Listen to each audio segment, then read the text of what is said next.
network meetings that we're hosting this year. Just to let you know that the meeting will be recorded.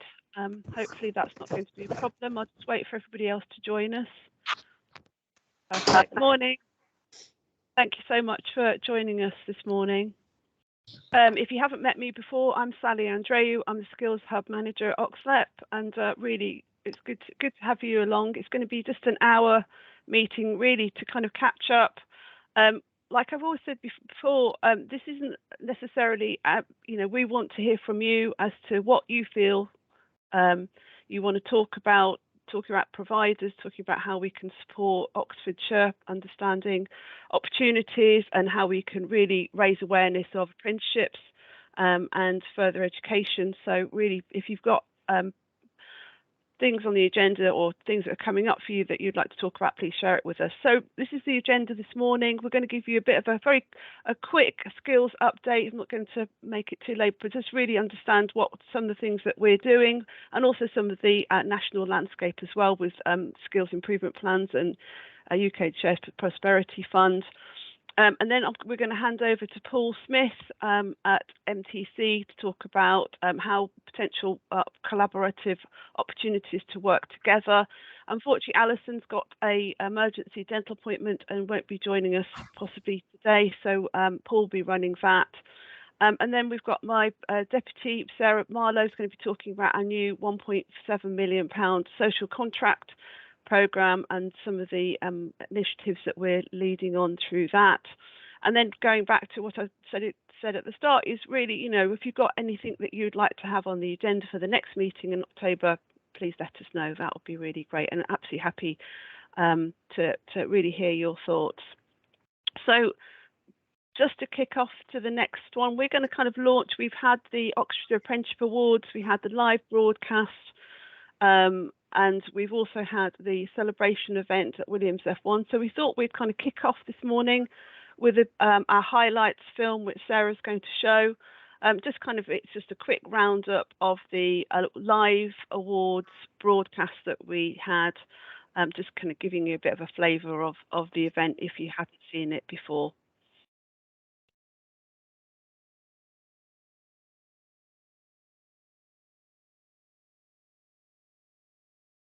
We're just getting off YouTube now, so is it not coming, Sarah? It's coming. It's a bit slow. There's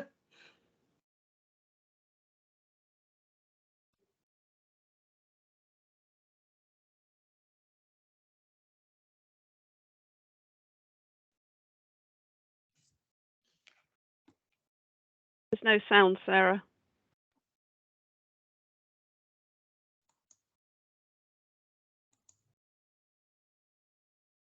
Sorry, we'll try one more time, bear with me, and if it doesn't work we might have to send you the link, but let's have another go. Just sharing again now.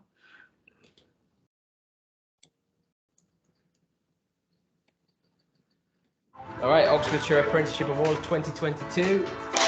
6, 5, 4, 3, 2. Good evening and welcome to the Oxfordshire Apprenticeship Awards 2022.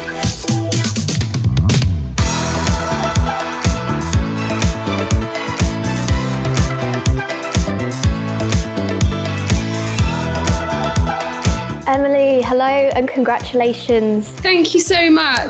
I'm so happy. It's such an amazing thing to be a part of. Make sure you keep your selfies coming in. Make sure you're taking photos with that one that you've received. Also make sure to use that hashtag OA Awards 2022 and then you'll show up on our social media wall here. Hello Stephen, congratulations on your fantastic achievement. You must be delighted. I'm over the moon. I'm just so speechless. This I will cherish for the rest of my life, so thank you. We are pleased to announce not one, but 2 winners of the Apprentice of the Year Award. The winners are Jordan Davis and Nicole Nielsen-Pipe. Can't believe it. Thank you so much. And it's an absolute honour just to even be nominated, so to win is amazing. Wow, so that's it. Another year over, Taya. Another set of awards done. and we've had some really, really worthy winners and finalists. So the last thing for us is just to say a huge thank you to everyone at home for joining us tonight. We hope you had a fantastic evening and hope to see you again next year. Goodbye. Bye. Bye.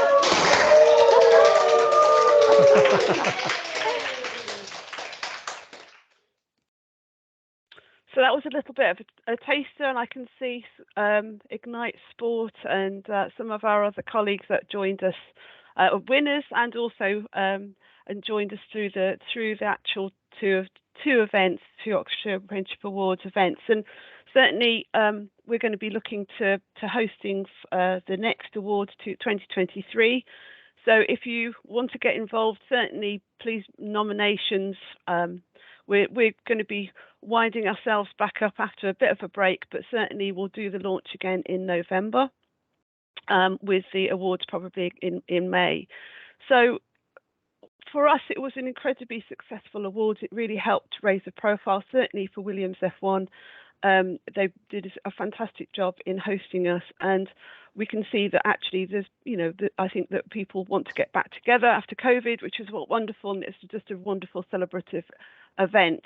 And I think just to highlight really the kind of new award, which was a training provider individual award, which was won by Stephen Whiting, who you saw on the film there, and that made a huge impression. He hadn't just to be recognised for what he'd done. That actually he supported a lot of learners who had got learning disabilities. He was dyslexic, and actually he was just brilliant in supporting apprentices through the whole process. And I think that's one thing that we really want to work with you and raise that profile of that award, because it really meant a huge amount to him on the night, and it was just great to see. So I hope that you enjoyed it. If you're there, hopefully if you watched it, it was a really good event, and we're really proud to be hosting that.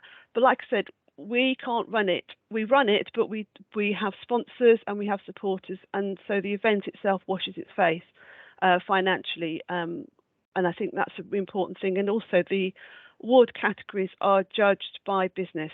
We do not get involved in the category judging. We support, but we run the event.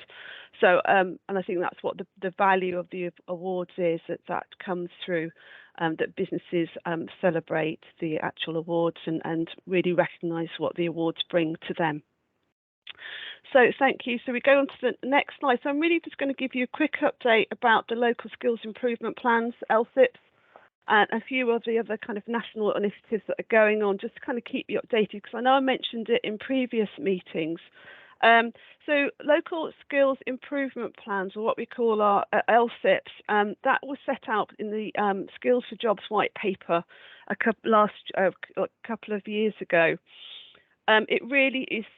It's really putting employers more firmly at the heart of the skills system, to help local businesses and people have the skills that they need. In May, the DfE invited what's called an employer representative body, that's an ERB, to submit an expression of interest to run a LSIP in a local area, and so Thames Valley Chamber of Commerce is going to be applying for Oxfordshire, and the DfE are expecting by summer 2023 that most of the country will have an LSIP developed and approved by the Secretary of State. There have been a lot of consultations with FE providers. Just want to really raise it, particularly for independent providers, that this is happening. It's going to be quite an important development. From ourselves as a LEP, we are not considered to be an ERB. We do have that as a bit of a challenge, because actually that we have, through our Growth Hub, over 6,000 businesses engaged in our delivery. So we will be working with Thames Valley Chamber of Commerce to help develop that LSIP for Oxfordshire. Although we're not actually funded. We're funded to provide labour market intelligence and information on the skills needs that we recognise Oxfordshire needs. So that's really in development, and I thought it's really important that you're made aware of these developments, and also I will give you opportunities to get involved, because it's really important that your voice is heard on this. The UK Shared Prosperity Fund is a replacement from the European Social Fund. Now we've left the European Union. That document was much awaited. It was delayed for several months. It was published in April. What became evident is that there are three different strands to the UK Shared Prosperity Fund. So there's communities in place and supporting local business. And then finally, there's a people and skills element to it. However, unlike the other two, the people and skills element is not able to be bid for to actually deliver any projects until 24-25, because the government consider that actually, because there are existing local European Social Fund programs in existence, they don't want to be duplicating that. The money has gone to the local authorities, so that's the 5 regional local authorities to use, and the pots for Oxfordshire, I have to say, are not big. They're about £1 million each for all 3 strands. So people and skills are on the agenda, but certainly I think it's fair to say it's not coming through immediately. So what we are doing from a LET point of view, we are really encouraging collaboration and to avoid duplication. So we're trying to talk to all the different partners to try and see what there are opportunities to try and bring everybody together to achieve some outcomes which can improve Oxfordshire and support Oxfordshire skills needs. So that's kind of in discussion, just again for your awareness. I believe that some of the councils have been approached, but again, I think it's really early days. And unfortunately, like I said, with communities in place and supporting local businesses, they are looking for opportunities, but that people and skills won't be happening until 24-25. Finally, we've been asking for provider access, and this is coming through and we're probably going to raise it actually probably later in the meeting because Alison won't be here. But actually, through the Baker clause, I don't know if you're aware of this, is that there was a change in having the Baker clause wants to ensure that there are technical qualification apprenticeships fundamentally being promoted in schools. The whole point is that there was an actual look at now having a legal duty on schools coming from next year, and this is from the FE week from this week, saying that it's actually DfE is promising tougher actions on that clause, and that businesses, particularly providers, are going to be absolutely integral in providing careers, guidance and information in schools and colleges. So I think it's something that's coming through. It'll be really good to understand from yourselves what your ability and what your interest is in working with Oxfordshire schools to really help young people understand about technical qualifications and apprenticeships, because we need to get more providers into schools to talk about the opportunities and the courses that you're offering. So that's something that I think is moving forward is going to be really quite crucial. And then finally, the Oxfordshire Training Provider Directory. In the previous meeting, we were asking for everybody to contribute some information about your details. And I don't know, Mel, if we've got that to hand we can share, but we really need to be moving that forwards. We've got a limited amount of businesses that have taken this up. We really would like a directory which we can give to local schools and colleges about who you are and what work you're doing and what courses you're offering, and because we're getting career leaders who are asking for more information about yourselves. So we will certainly pass the training provider directory out, and if you could get it updated, give us your information, we can then share it to schools for September. It's free, it's not going to cost you anything to put in, and certainly we will have it up on our website as well as, and really kind of keep it updated. But I think we've got a few businesses mentioned, but we really need a lot more. we need to understand what the landscape looks like for providers, particularly independents.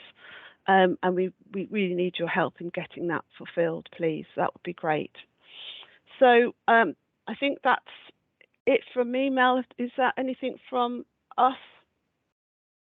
No, I think that's everything, Sally. Thank you. Perfect. Okay, great. Thank you. So, Paul, I'm going to hand over to you. Thanks very much. Okay, so what I've got on is a few slides just on things that we've been doing over at OES and MTC. And as we go through them, I just want to share my thoughts on potentially how we could work probably closer together as a network, really. So if we can go on to the first slide. And again, sorry. Next slide, that's it. So just linking back into what you were saying a minute ago, we are very up for going out to schools. We've seen a massive surge in activity, certainly in the last 6 months since COVID started lifting. We've now got a waiting list of people that want us to go out and engage with them, predominantly through what we've got is an ED&I roadshow. So we're going out, we are taking out our equipment, we're allowing people to be hands-on using robotic arms, 3D printers, vacuum chambers, and everything else in between that as well. So they can actually see what engineering's about. Let's say this is just purposely around engineering at the moment, but I'll come on to some suggestions shortly. But yeah, we've got a waiting list of schools, community centres, youth clubs that we'll be going out and engaging with over the next 12 months plus is the waiting list so far. Again, if we go on to the next slide.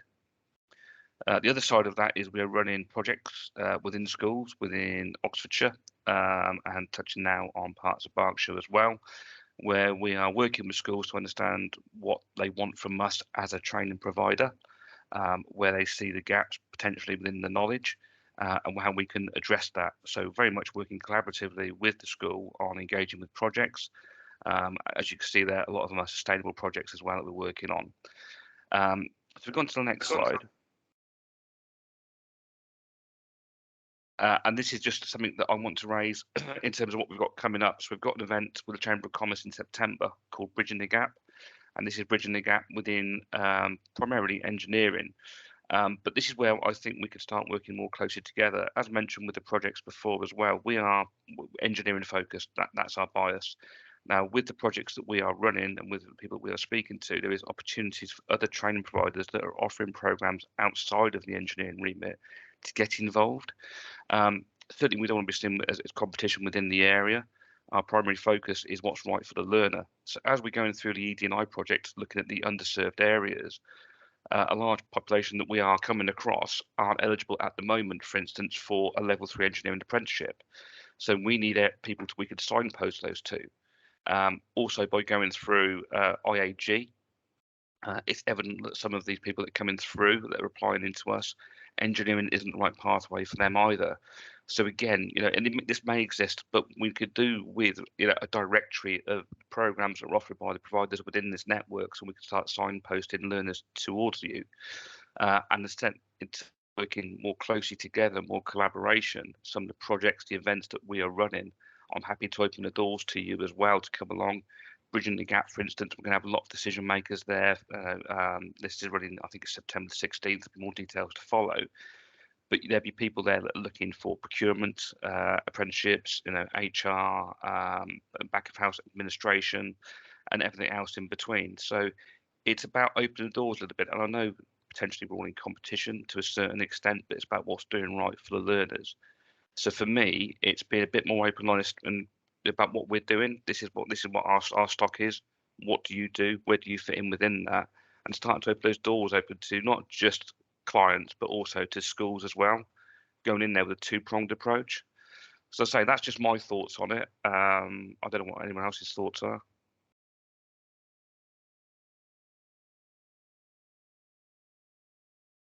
Thanks, Paul. I can't see any hands, but if anybody's got any comments, Ed. Morning, Ed. Hi, Ed. Ed Collett, Abingdon and Whitney College. We offer level 2 engineering programs and level 1 engineering programs and entry level 3 engineering programs. So we're not too far up the road from you. So any candidates that you've got that come across that are keen to get into engineering, but maybe just don't have the entry criteria you need for level 3, we'd be absolutely happy to have a chat with them about how we could support just That- on that specific point. That'd be great, Ed, and we do signpost people to you for level 2, but it'd be better to sort of firm up that relationship, I think. So rather than just generically, this is where you apply, understand your process a little bit more, so we can go in a bit more in depth with the advice and guidance. Yeah, absolutely. Thanks, Ed. Is there anybody else that would like to contribute? Hi, Kirsten. Hi, Kirsten, JTL. We've got an actual traineeship running, which is a 10-week pre-apprenticeship program, which I can send the information across, which is aimed at 16 to 18-year-olds that are not quite sure what they want to do. So I can certainly send across the information for that. That'd be great. That would be great. Thank you. Eleanor, good morning. Morning. I just wanted to add that quite a few of you have come to careers fairs and stuff that we've done recently or gone into schools, and it does make a massive difference. So I guess just echoing what Sally and Paul have said, that it is really helpful working directly with these young people, but actually also with the staff. I think a lot of the time they're really, I'm sure anyone that's been to one of these fairs gets staff being like, I didn't know this existed. So yeah, it's really great to kind of hear you all talking about this. And I think Paul's idea about kind of bringing something together where you can signpost to each other's provision is a really good idea. So yeah, not idea, just a support basically. Thanks, Eleanor. Is anybody else? I think anybody else? I'm really keen. I don't know.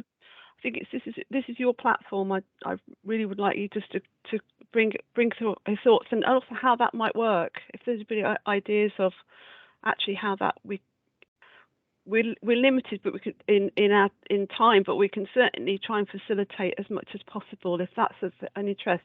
I think it seems to be something that'd be really valuable, but we need more people to come together to make it happen. Yeah, Sally, sorry, I mean, to be honest, if it was something where I didn't just know to make a direct introduction in terms of, it's electrical, go and talk to JTL, or we can't support with that, but I know these guys do.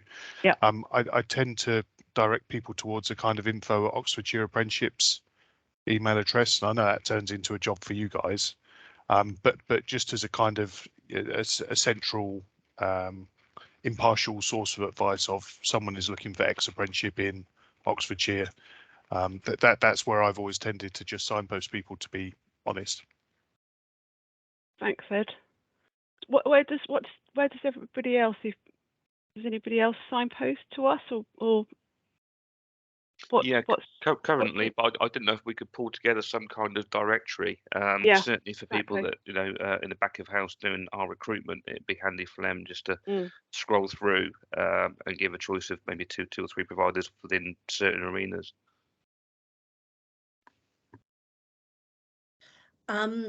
There is a directory that we use with the Careers and Enterprise Company that we signpost our schools to. So if they're looking for somebody, to work with them, or a student wants an apprenticeship in a certain field or whatever, we'll ask them to use, it's called the EANR, and they'll go onto their Compass system and have a look there on the directory. Have any of you, I'm not sure if people are aware of that. Do you want to explain, Aoife, what the Compass is and how that works? Yeah, so Compass is the tool that schools use to complete their Gatsby benchmarks. And yeah, so it's obviously a self-auditing tool, which myself, Eleanor, Susan and Nikki support the schools in completing every term.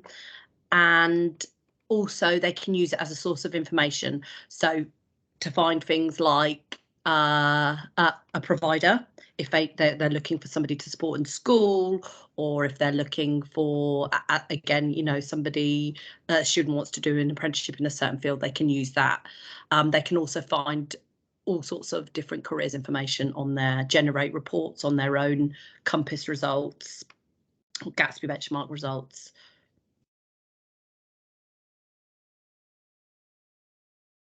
Okay.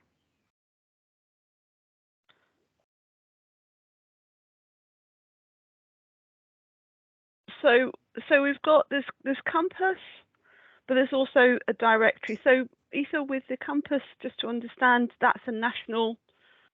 Are those national organisations and local and regional? Yeah.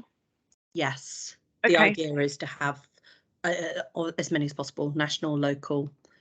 And also, I don't know if you guys remember, there used to be a tool called O2I. Yeah. I think you're on mute, Saoirse. Saoirse? I think she wants to say something, but she's muted. So No? that's for schools though, Ethan. So how do training providers signpost to each other? So that really kind of brings us back to the kind of need for the directory, doesn't it? I know with the O2I, I don't know if you guys remember, but it was for everybody. So it would have been for companies, providers, schools. It wasn't for students. It was for everybody to either go on and advertise if, say, they could offer work experience or if they were looking to recruit or whatever. But it was also for schools to go on there and to say, we need support with this, this and this. So it was like a dating website, but for careers, basically. And I know there is possibly talk of something similar happening again in Oxfordshire. So that is a possibility for training providers to be able to also use that tool. Mark. What I've said is so interesting, everyone can't. Yeah, no, we've got Mark and Sarah, so I'll go to Mark first if that's all right. Hi, Mark. Hiya. Sorry, I've just been sitting listening for a bit, and I think back to one of the original points is that already I think there's been 3 or 4 different signposting places to go, and it's this thing that we hear from schools all the time is that they just don't know where to go, and everyone's using different things and pointing in different directions, and they speak to one training provider and they point them that way, and they speak to somebody else and they point in the opposite way.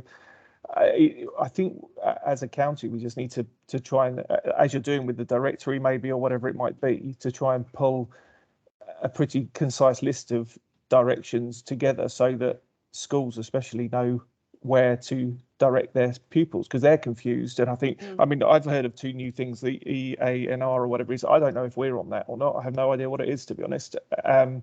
So that's another thing that I've got to now go away and find out about and see if we're on it or not. So just a bit of joined up thinking from that point of view. I've just managed to confuse everybody even more then, haven't I? Well, no, but if you're pointing people in, if you're pointing schools in that direction and we're not on it or don't know about it, then it's kind of not joining up the circle really. I think it's similar with the careers events and everything, in that I think as training providers and businesses especially that I speak to just get pulled in so many different directions. It's hard to know which ones to support and which ones not to support, really. And it's the age-old problem. Even the schools are using different systems. They're using Unifrog, some aren't, and it's so difficult. Absolutely. And you turn up to one careers fair and there's a selection of employers and training providers. You turn up to another one and it's a completely different selection. So, you know, students and teachers and people across the county aren't getting the same experience. It's kind of a postcode lottery, really, as to what they get. So I think trying to join all that up, and I think that's quite a big job, but trying to join all that up is something that I think would be really beneficial. Yeah, I think that's a really good point, and perhaps we, as a team with the CEC team, we can go away and find out from Central's CEC how they identify those training providers on that system, Ethan, that you're talking about. We can let everybody know if there's a way that training providers can put themselves on, or whether it's pulled from a particular database, but we can certainly give you that information as to how that is, to make sure that you're all on that system, and give you the opportunity to do that. So I'm going to just go to Sarah, and then I've got Nikki. So Sarah, do you want to take? Sorry, that's my phone going at the same time. The vet's calling. Yeah, I was just really wanting to pick up, because in my next agenda item, I will also be talking about the training directory, because we've got new apprenticeship advisors on board in our new programme who need to signpost to you. I'll explain it more in my agenda item, but we are really keen to develop the already started directory that Nikki's Careers and Enterprise Company team have started with you, and really develop that further, and for the apprenticeship advisors to understand who are the main contacts at each training provider who can lead them and support businesses to find the right provider. So as we've said, and as Ed said, referrals often come through to us when providers don't know where to send people. So it would be really good to have that central resource initially. There might be other things coming online, but I think this is something we can do immediately, and it might not be a fancy directory, but it will be a spreadsheet with details that every provider in the area could refer to if you all send us your details to make sure that it's up to date. Thanks, Sarah. Nikki. Yeah, just very quickly, just to clarify with the CEC's directory, when we talk about providers within the careers and enterprise company, that's not just training providers. That is organisations like Speakers for School, for Unifrog, for those providers who actually provide career support. So they are two different things. So if you are a training provider who actually is happy to go out into schools and have programs that you're willing to run in schools, then absolutely that provider directory is relevant to you, but it won't necessarily be relevant to all of you to join that if you're not actively got an outreach program into schools. So that's why some of you might not have heard of that provider directory before. And I think, just Sally, just echoing what you said, I think we're talking about a few different things here. So we're talking about, one is how we get schools to interact with you better and get that communication between yourselves and schools. And another is the interaction between yourselves and between each other as well, in terms of passing on those good contacts. And that's where I think the directory that we've started, if we could continue to use that, I think that could be used by all different audiences. Sorry, dog barking. But I think that could be used by all different audiences. So I think that is, for me, that feels like the best way to go. Okay, great. Thanks, Nikki. And I think that's and I appreciate, I mean, I don't know, we've got people, yourselves on the call.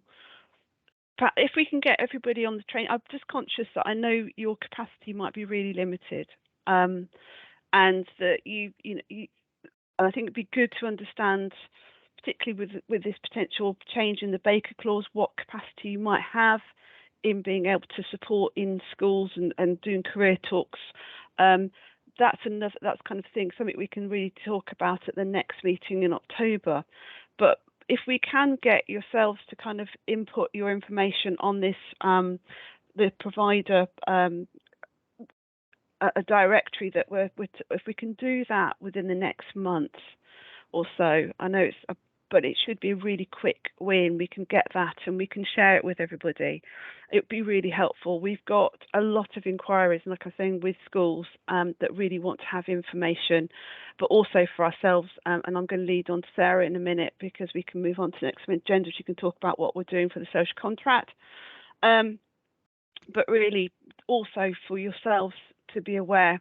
So is that okay? I mean, I appreciate I don't want to talk at you. I want to really get your thinking. Is that something that you are all comfortable with? Does anybody just wanted to say yay, nay, hands up, just in agreement? Is that all right? Yeah, thumbs up would be really helpful. Just give us brilliant. Thanks, Clive. Anybody else? I can't see anybody else on the screen yet. Thanks, Saoirse. Okay, brilliant. Okay, well, look, we're going to send it out to everybody that's on this call. And if we can get this moving, that would be great. And we can also then put it on our website. So if you need it and you want to refer to it, and we'll keep it updated. So if you have got changes in your courses, let us know and we'll keep pushing it. But every meeting, I'm going to try and go, have you updated your directory? And let's just keep it almost as a quick standing item on the agenda, just to say here. So, because I think, and we can then start working and then developing it as to what that might look like for Oxfordshire moving forwards. So thank you for that. I won't take more time on that agenda item, but thank you, Paul, for leading that discussion. So I'm going to hand over to Sarah to talk about the social contract programme. Thanks, Sarah. Thank you, Sally, and hello again, everybody. So as Sally mentioned earlier, we do have a new programme running at Oxlep. It's the Oxlep Skills Social Contract Programme. You may recall that in the last meeting I introduced it briefly to you. We have a bit more detail now as we've now gone through the initiation stage and we've recruited staff.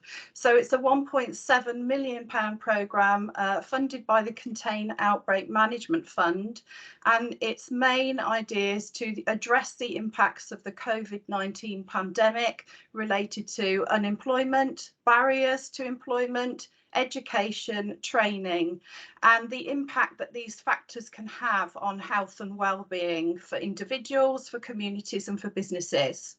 So there are 4 main focus groups that we'll be looking to support through the programme, those being young people, particularly those at risk of NEET, minority ethnic communities, those furthest from the labour market and particularly in the areas of deprivation in Oxfordshire, and the over 50s. There are a number of key outcomes in bold on the right hand side. I've just highlighted some which are probably most appropriate to this group. So we're looking to double the number of employers that utilise the apprenticeship levy, and hopefully we should leverage at least £660,000 a year by doing that. We're looking to return apprenticeship starts to pre-COVID levels and completions. And we are looking to increase our apprenticeship ambassador programme by 20%. We're also providing 2 different bursary schemes in 2 different ways, which I'll explain shortly.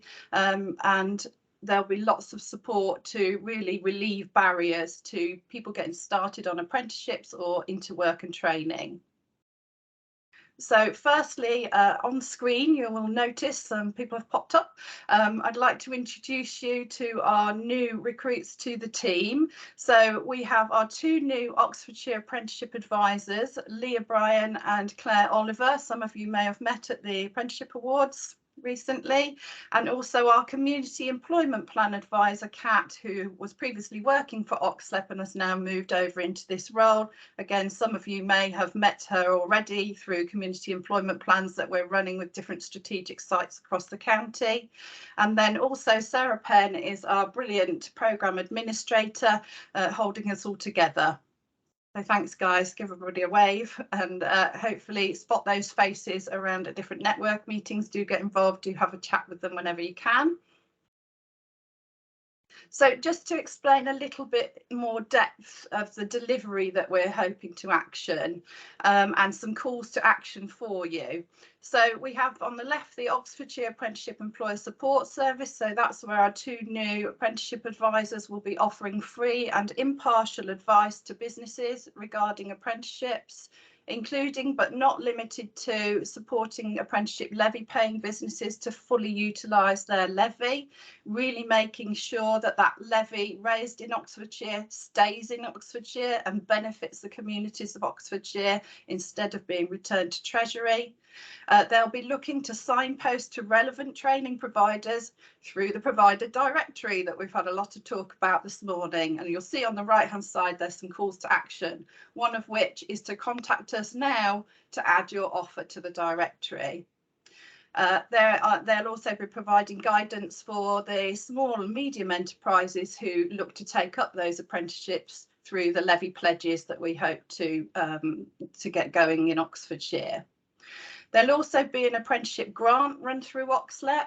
That's a £200,000 pot, and grants will be between £1,000 and £3,000.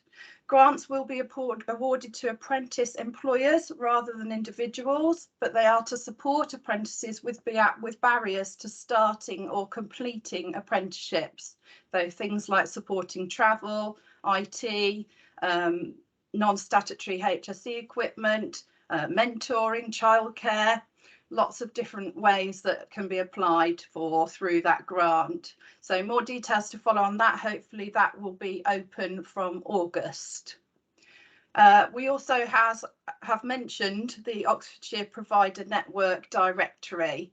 So as I said, big call to action, please get in touch with us. You'll see at the top right hand side of that slide there is a QR code which you can use to come straight through to the social contract page of the Oxlep website. there is a form there which also allows businesses to get in touch with us to talk about their skills needs and their apprenticeship needs. So if you have also got key organisations that you're working with, key businesses that you feel would benefit from that support and advice, please do send them the QR code or provide them with our contact details, which are on the last slide I'll put up shortly. There's a link also at the bottom there that they can get in touch with us through. And please do signpost the social contract programme to other organisations. So just to provide you with a little bit of extra detail around some of the other things that we'll be offering. So we already have the Careers and Enterprise Company Find Your Future platform, which has been talked before at this forum. The address that is there if you want to remind yourselves. We'll be supporting the financing of that going forwards should we need to. We'll be developing the oxme.info website, which is the Oxfordshire County Council's information website for young people. And we're looking to increase the number of Oxfordshire apprenticeship vacancies advertised on the government website and be pulling those through onto the oxme.info site. We'll be providing access to labour market information and virtual Oxfordshire-based mentoring platform. So the virtual mentoring platform we're currently about to do an invitation to tender for. That is intended to help people move closer to employment, to get a job, to do well in a job. And we're looking to match mentees with an Oxfordshire-based business community mentor. So lots of discussions going on around that at the moment. And then lastly, we have currently an invitation to tender out marketed on the Oxlet website and on the government contract finder website. This is for a £400,000 opportunity that should be available between summer and January 2024. It's intended to target interventions to support those most impacted by the pandemic and to transition them back into employment, education and training. It should support those 4 focus groups that I mentioned on the first slide. It has a portion of the funding available for grants, again for travel and IT. It's looking to support a pilot programme which has been happening with Sophia to use the food larders to support people into digital training, digital skills training, and also to focus on our key skills shortage sectors. We're looking there as well at mapping current interventions for the sorts of people that we're working with on this programme. So there are some key dates there on the right hand side for that. As I say, it's marketed at the moment. There's a link there, invitation to tender, that'll take you straight to the tender if you yourselves or you wish to share with other organisations you know might be able to support this, to work on this. We'd be particularly interested in consortium bids. So key dates there, there's a supplier briefing next Monday, 13th of June at 10 o'clock in the morning. All details available via the invitation to tender. And then the contract we hope to have awarded by 22nd of July at the latest. So as I say, please do share that widely and get lots of people tendering for that offer. So to find out more about the programme or to respond to those calls to action, as I say, there's the QR code there that will take you through to the social contract page on the website. It'll also provide that form for businesses to get involved with us. And there are the email and phone contact details should you want to get in touch. Thanks, Sally. Great, thanks, Sarah. I'm just going to pause there for anybody that's got any questions that'd like to ask you anything.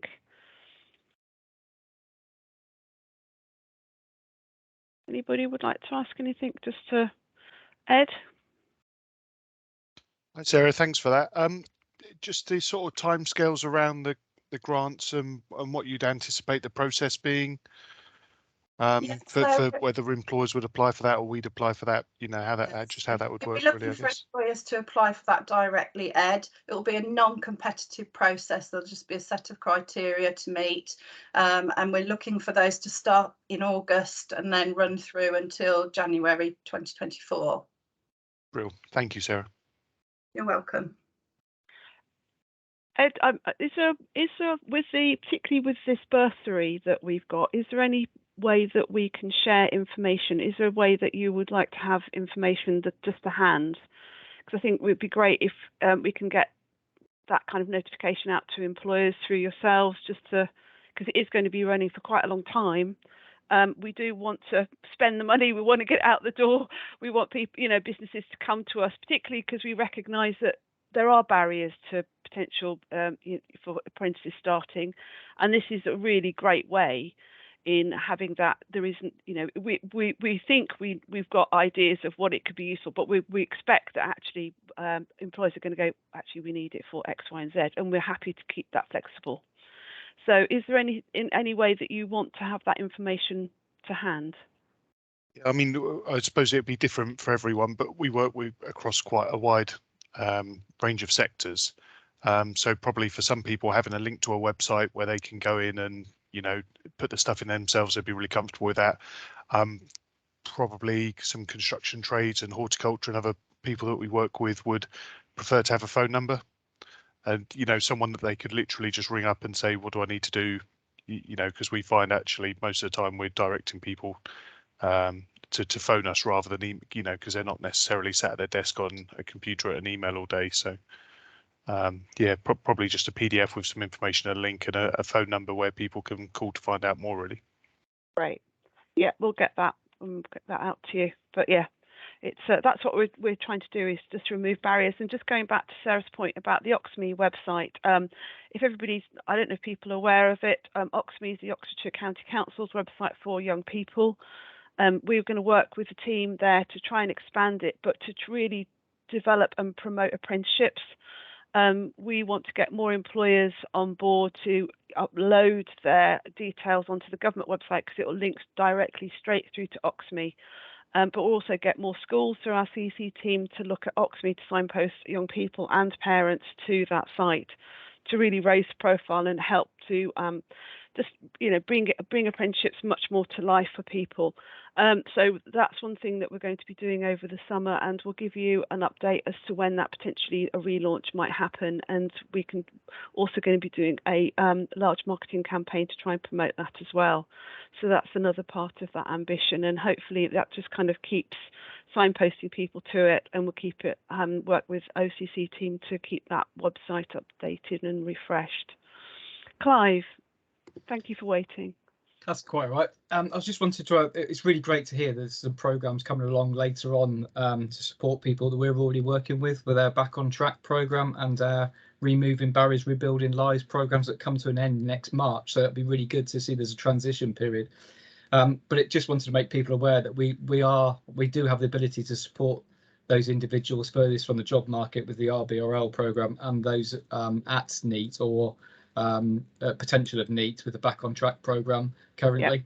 Yeah, great. Thank you. But again, that's where the directory really comes in, that we can put all that information in there so people can access it. Yeah, absolutely. Well, we'll get that out to you. We'll get out the current where we are currently with people that have submitted information. But you know, if we, like I say, if we can get this updated by the end of this month, and we can start sharing it with schools, that would be amazing.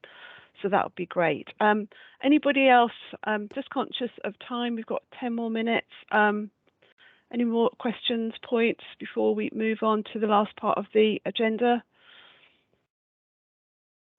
No, I think we're good. Okay, so really, I guess the really point is we'd like to hear from you, really, about items for the next agenda meeting. Have you got the next slide, Sarah, please? I think that would be great. Yeah. So the next meeting's on Thursday, the 10th of October.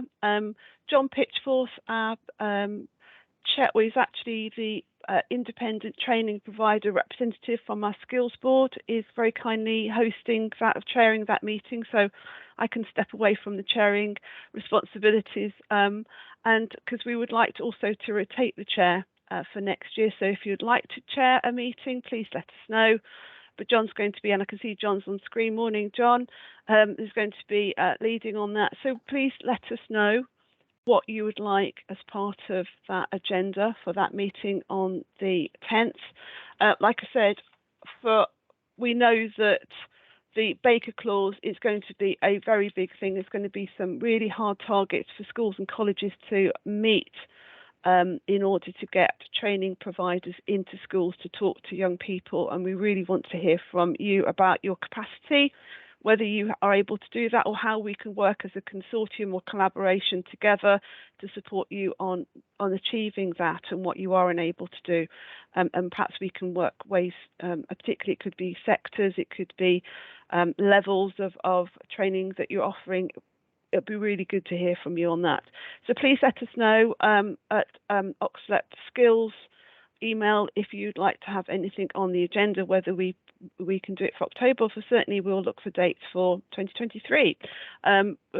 So I think that's it. John, would you like to say anything while you're here? You're on mute, John. Yeah, I can. No, Brilliant. all I want to say is that we'll try and make it as relevant as possible. I'll liaise with you prior to the event to make sure that we capture everything that you want to have broadcast, and I'll try and talk to as many of the providers as I can, just to make sure that we cover all the bases that they want. Okay. Brilliant. Thanks, John. On our personal website. Sorry, Saoirse. I can't find them. I've searched through. Hi, it's Hannah. I'm on Saoirse's laptop. Oh, sorry, Hannah. That's okay. I was just talking to myself and Saoirse just on the fringes about the bit you've been talking about school and college engagement and the real importance of it. And you know we're massive advocates of that and do loads of it. But the demand that we're getting far outstrips what I can supply at the moment, massively so. And and we do a lot, as you know.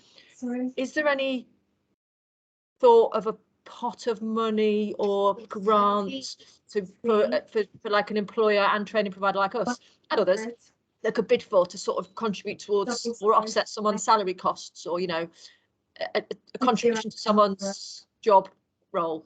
Do you know what I mean?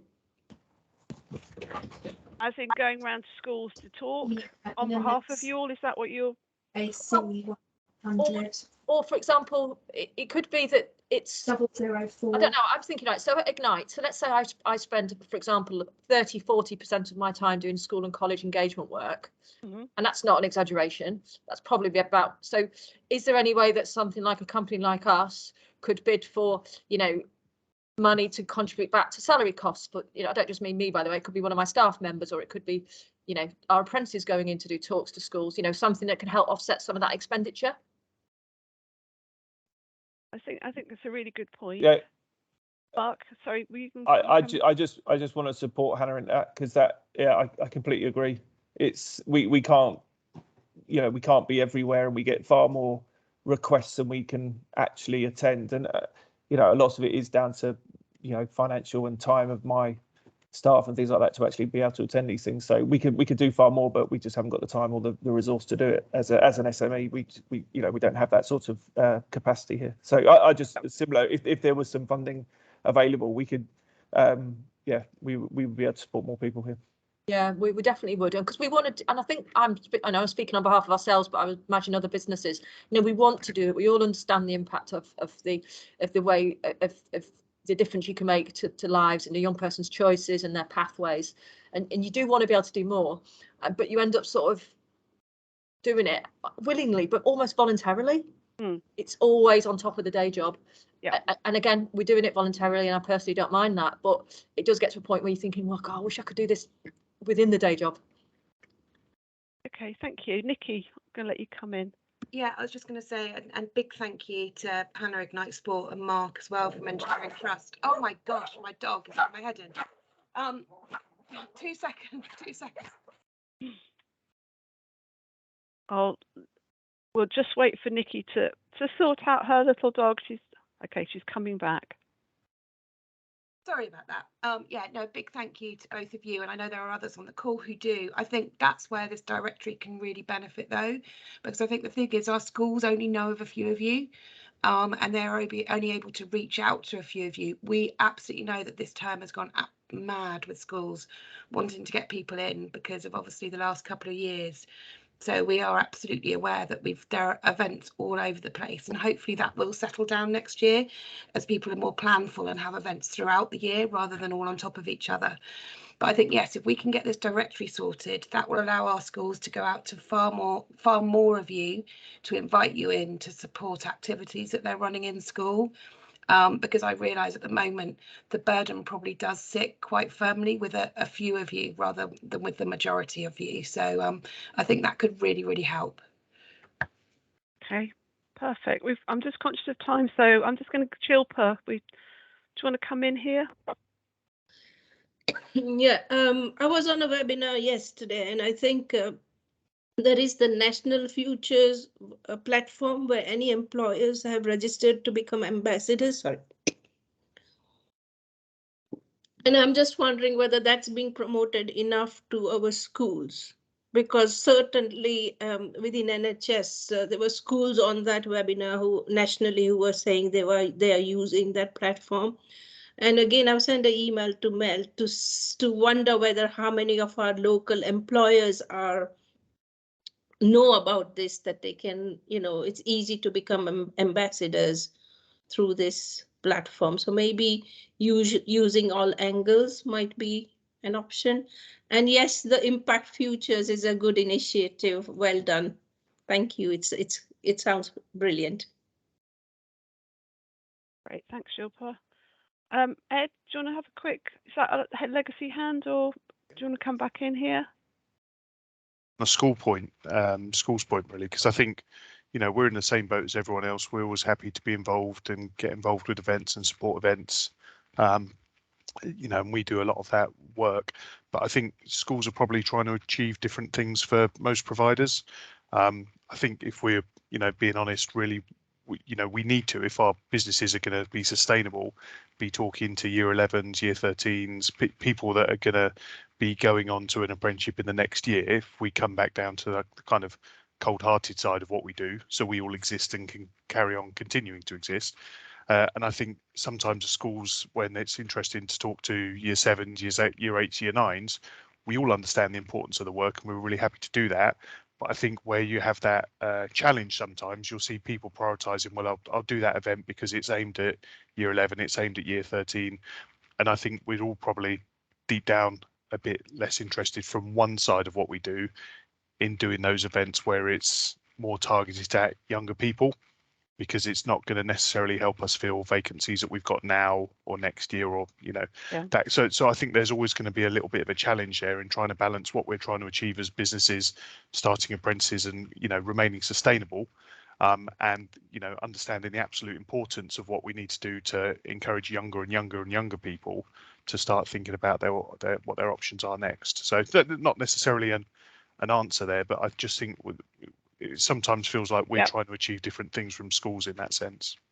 Yeah, I think I'm just sorry. We've just got 1 minute to go, and I think we can possibly be really important to pick this up at the next meeting. So I would suggest that I think it's been a really useful discussion, and I think we'll work with yourselves if there's anything anybody would like to particularly mention, but really I think we can perhaps have that as part of the agenda. Nikki, I know you've got your hand up. Did you want to come in very quickly?